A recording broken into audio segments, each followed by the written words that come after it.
When you're deeply focused on your work, you forget how it looks to others. Unless, like me, you're an agnostic Jew.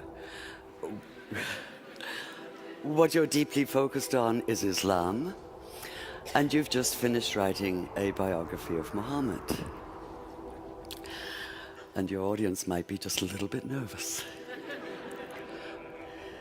To the question of how come I decided to write about Muhammad, my immediate answer is, how not? We're talking about one of the most influential figures of all time, a man who radically changed his world and is still changing ours. So how can so many of us know so little about him?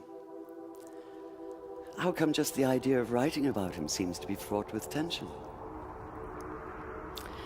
Welcome to my territory, the vast and volatile arena in which politics and religion intersect. Consider the renewed atmosphere of distrust and bitterness this past summer, for instance, when a noxious little YouTube video caricaturing Muhammad sparked protests leading to dozens of deaths. There were any number of agendas involved here, none of them good.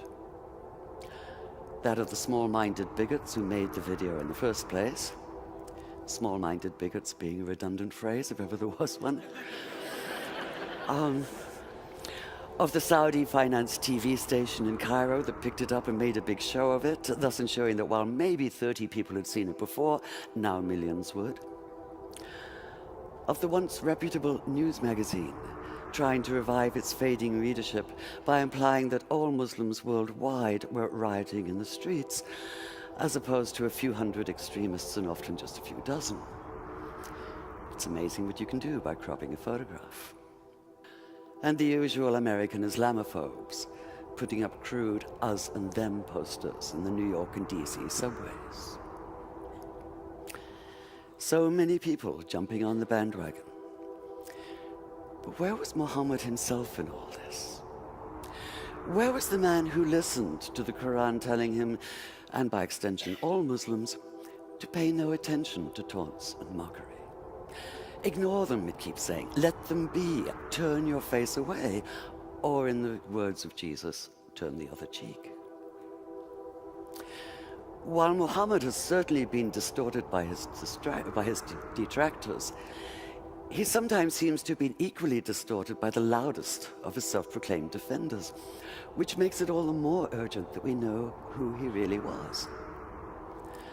Yet the millions, if not billions, of words that have been written about him often seem to obscure as much as they reveal.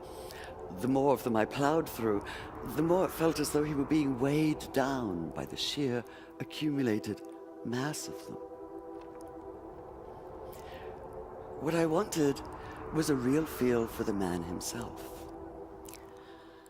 I wanted the vitality and complexity of a full life lived.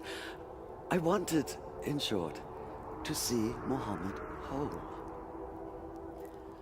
And this meant steering clear of a virtual minefield of agendas, including piety and sentiment and stereotype and judgmentalism. So even as the hundreds of research volumes piled up on my floor, my most valuable research tool may have been this one-word reminder pinned beside my desk. Think. Take the pivotal moment of Islam, for instance, which is what happened to Muhammad one night in the year 610 on a mountain just outside Mecca. He'd gone up there, it seems, in the hope of perhaps a quiet moment of insight. The last thing he expected was the blinding weight of revelation. So what struck me in the earliest account we have of that night was not even so much what happened as what did not happen. Muhammad did not come floating off the mountain as though walking on air. He did not run down shouting hallelujah and bless the Lord. He did not radiate light and joy. There were no choirs of angels, no music of the spheres, no elation, no ecstasy, no golden aura surrounding him. Not even the whole of the Quran fully revealed, but only 5 brief verses.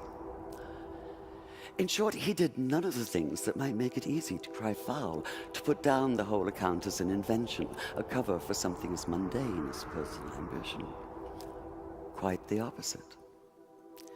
In his own reported words, he was convinced at first that what had happened couldn't have been real. At best, he thought it had to have been a hallucination, his own mind working against him. At worst, possession, and he'd been seized by an evil jinn, a spirit out to deceive him, even crush the life out of him. In fact, his first instinct was to leap off the highest cliff and escape the terror of what he'd experienced by putting an end to all experience. Whether you believe the words he heard that night came from inside himself or from outside, it seems absolutely clear that Muhammad did experience them, and that he did so with a force that would transform himself, his sense of himself and his world. So that initial panicked disorientation, that sundering of everything familiar, that feeling of being overwhelmed by force larger than anything the mind can comprehend, strikes me as utterly real. It's the only response that makes sense. It's the only sane response, the only human one. And this is what allowed me to begin to see Muhammad not as a symbol, and not even as a subject, but as a man, a complex human being, and to follow the extraordinary arc of his life from neglected orphan to acclaimed leader, from marginalized outsider to the ultimate insider, from powerlessness to power. One thing I knew from the beginning, however: if I was to do justice to this remarkable story, if I was to bring it alive on the page, it had to be written in good faith. Now, I do realize there may be a certain irony in an agnostic standing here talking about good faith, but there's been so much bad faith in every sense of the term, and we have to get beyond it, all of us. Whether we're secular or religious, theist or atheist or anywhere in between, we are all impacted by the words and actions of extremists. What happens in one tiny corner of the world now reverberates globally. But whether we live in Tehran or in Tel Aviv, in New York or in New Delhi, we do have a choice. We can refuse. Refuse, that is, to allow ourselves to be led by anger and suspicion. Refuse to allow ourselves to be manipulated by extremists of all stripes. Refuse their narrow vision, their comic book distortions, their miserably small minds. We have to reclaim the narrative, the full narrative, beyond stereotypes, beyond snap judgments, beyond headscarves.